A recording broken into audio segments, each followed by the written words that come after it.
Good morning, everybody. It is the 22nd of April, 2021. Welcome to you from a mildly chilly Johannesburg. Gary here, Fathers for Justice.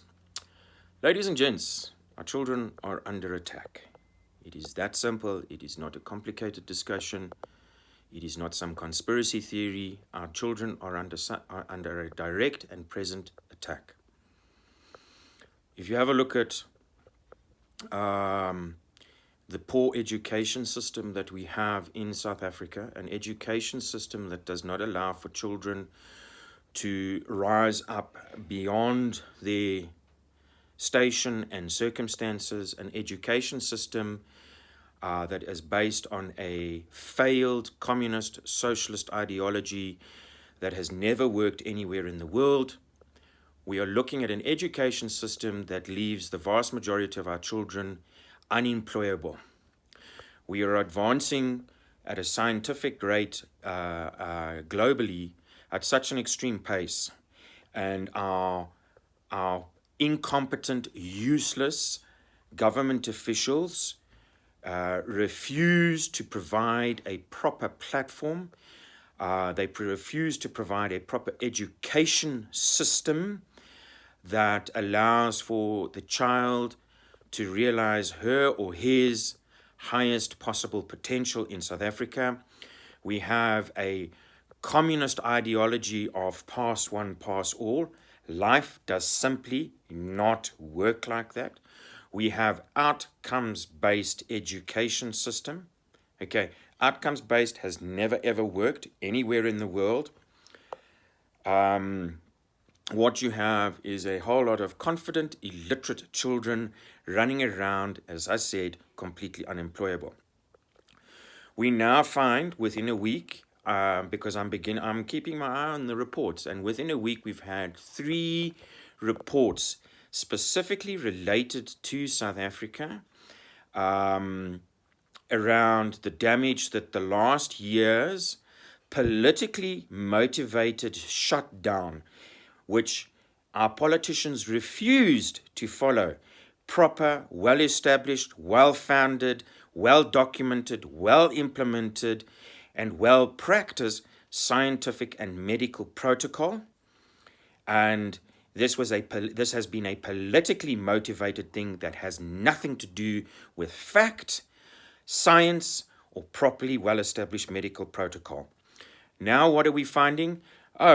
Now all of a sudden the Department of Education has woken up and found out, our children are about to suffer because of the last year's shutdown of our schools, the inability, and once again, who has suffered? Your mid and low income earners, those children that fit into the mid and low income group, they are the ones that are being discriminated against the most by a stupid, idiotic shutdown. Go and read The Citizen today. It's on page 1, page 3, and page 12 of, once again, the unintended consequences of this shutdown. In the last week, I have posted articles related to the increase of suicide amongst our children between the ages of 15 and 24. A massive jump in suicides because our children simply cannot handle this constant shutdown, not being able to move freely, not being able to go and see their friends. And I mean, children by their very nature, they want to get out, they want to go and do stuff, they want to explore, they want to experiment, they want to live their lives like the rest of us do. But because they probably do not have the impulse control, being so young, don't know how to go and exercise in the garage and go and meditate, and the things that they still need to be taught. Once again, a failed education system that should be teaching our children how to meditate, how to exercise. The other and what are we seeing is a massive increase in depression amongst the population in general. But who is being affected the most? The children. Okay. If you have a look, and the increase of the mortality rate in birth of mothers and children over the last year in well-established countries across the globe who have a fair to reasonable medical system in place. What have they found? A 30% increase in the mortality of mothers in birth and children in birth. Once again, our children are suffering. The other thing that is coming to the fore, because in 91% of the cases, the children are awarded to the mother. We are sitting with a 70% a 70% fatherless home, okay, where the father is deliberately through the gynocentric feminazi justice system keeping fathers away from their children, and you're looking at a 54% fatherless home. So the 70%, you have fatherless homes because they've kept away, but the father is still present in the children's life through extremely difficult legal and financial turmoil. You are now, and your 54 fathers just don't know, don't care, and that the don't care portion is the portion that the legal justice system should be following up on. Okay, those are the guys that you should be going after. The rest of the fathers, the 92% of us, 91% of us, these are the fathers. Why are they in the justice system in the first place? It's because the child abusing divorce industry deliberately, with malicious intent, wants to destroy society. And how do you destroy society? You destroy society through the family unit, and you allow for the open abuse of our children. And that's what we're seeing. Children dying in birth, mothers and children dying in birth, a high suicide rate, a high uneducated population, not an uneducated, but a low education, low quality education, low quality of teachers. Okay, teachers, why don't we have teachers that have doctorates in their specific field as a minimum barrier to entry to become a primary school teacher?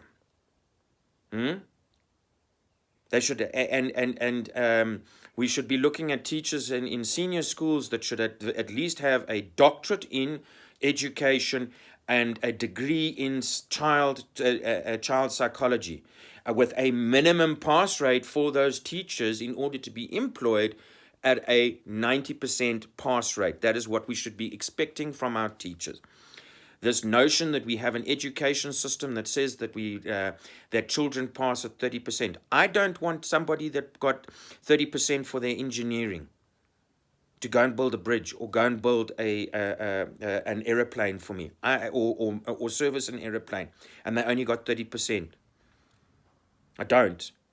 So, and you know what? Children, if you have a proper education system in place that is based on STEM, allows for the STEM, science, technology, engineering, and mathematics, it allows for the economy to pick up. The other unintended consequence of the stupid, idiotic lockdown that we are now seeing the consequences of is the hospitality industry. The hospitality industry, and I stand corrected with my figures, but the hospitality industry in South Africa employs directly 1.6 million people, and indirectly it employed, I think it was 700,000 people. So that is support, so food, furniture, consumables, and so on and so forth. So what is that? So 2.3 million people directly and indirectly employed by the hospitality industry. And we are looking at, they're talking about figures of between 60 and 90% shutdown in the hospitality industry. Okay. Within the first 3 months of the lockdown, in Johannesburg, not Gauteng, Johannesburg alone, 83 restaurants closed down. We are talking about well-established restaurants that had been operating for 20 odd years. These were family-owned businesses employing anything between 10 and 15 people per restaurant on average. Okay.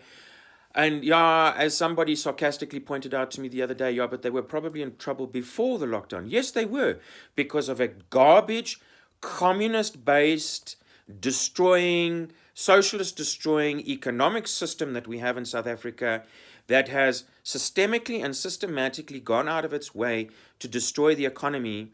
Specifically, they've ramped it up over the last 10 or 15 years. So yes, most businesses have been limping from 1 month to the next for the last 5 or 6 or 7 years. A major destruction like this, and guess what? They're out of business. The reason I tell you this is because how many of those, if you take a look at, just take it at 2 million, so take it at, let's go at 60%, so that's 1.2 million people. So assuming that we're going at the lower end of the scale of the shutdown or the pullback on jobs in South Africa, you're looking at jobs in South Africa in the hospitality industry alone, approximately about 1.2 million people. Now, if we assume that each one of those individuals has a family of 4, that's 8.8 million people that have been directly affected just in the hospitality industry. Okay, it's a big number. Then you go and start looking at the proportion of people. The portion of people in South Africa that live in South Africa, it's a huge number. What has that done? It's affected the finances. The finances have directly influenced and affected negatively the ability to provide for your children. Once again, the children have suffered. So do you see, and it's a continuous assault. Then we have a judicial system that goes out of its way to leave or place our children in harm's way through an ineffectual justice system that says remove fathers automatically out of the child's life in 91% of the cases. And what does that have as consequences? Have a look at the bullying that has been going on in Limpopo. There's now 3 cases of bullying in Limpopo alone. I guarantee you that all of those children that were involved in that bullying, whether they were the victim or the aggressor, I can guarantee you that those children come from a fatherless home. What does a father do? He provides discipline. It's one of his roles. He provides a grounding and a rock against which the children will form their lives on and be protected by. So, unintended consequences of this nonsense and fatherless homes. Increase in mortality rate of mothers and children by 30%. Didn't we go into lockdown in the first 3 weeks to sort out the hospitals? Didn't we do that? Weren't we supposed to prepare? Surely, where's the disaster management? Surely the disaster management as part of the politician's responsibility to provide proper medical support for things outside of this nonsense that we've gone through for the last year. So, ladies and gents, we can continue with this nonsense. But at the end of the day, we've got to start doing something about what's going on in our country and the effect of our children. Mortality, deaths, abuse, bullying, a failed education system, and a high suicide rate are the unintended consequences that are now coming out as a direct result of this bloody garbage that we've been through the last year. You have to join the class action suit. It's no longer a nice to have. You have to. We have to change the way things are done in this country.